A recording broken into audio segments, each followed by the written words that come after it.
Good morning everyone, welcome back to a new blog. আজ 15ই জানুয়ারি আর আজ সকালবেলায় এখন ঘড়িতে বাজছে 9:30 আর আমরা চললাম পুরুলিয়ার দিকে।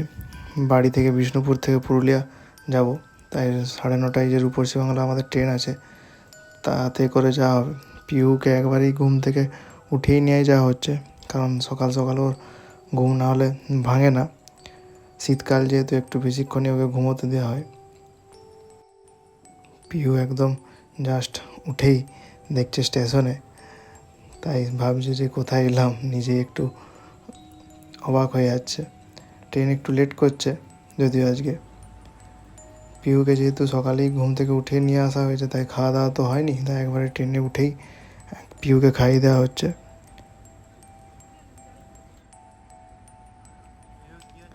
পিহুকে না খাওয়ালে আবার ফিরতে ফিরতে পুরুলিয়ায় আমাদের 12:30 একটা বেজে যায়, আবার গিয়ে খাওয়াতে হয়, তাই পিহুর খেতে পেয়ে যায়।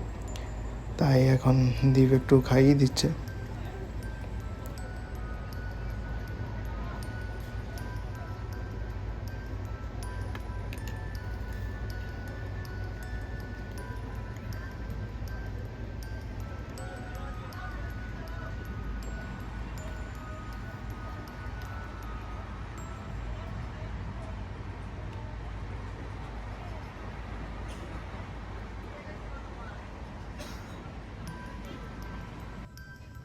পিহু তো কিছুতে একটানা বসে থাকবে না ট্রেনে। আর নেমে গেছে ট্রেনের সিট থেকে নেমে শুধু এদিকে ওইদিকে ঘোরাঘুরি করছে, আর আমাকে তার সাথে সাথে পিহুকে দেখতে হচ্ছে। আর যদিও ট্রেনটা একটু ফাঁকাই আছে, কিন্তু ট্রেনটা লেটও করছে বেশ।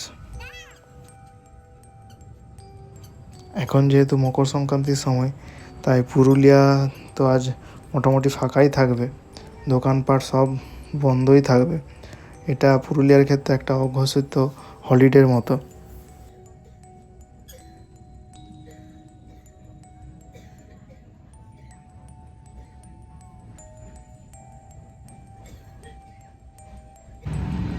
এটা পুরুলিয়ার যে মেন বাজার, সেই সবজি বাজারের কাছেই আজ যে মকর সংক্রান্তি, তার জন্য সব দোকানপাট একদম বন্ধ।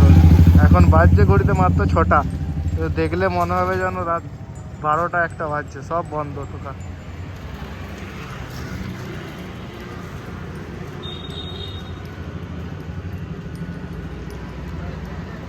আর রাস্তাতে একদম লোকজন কোথাও নেই, একেই শীতকালের ঠান্ডা, এখন 6 ডিগ্রি সেলসিয়াস, লোকজন খুব কম রাস্তায় আজকে।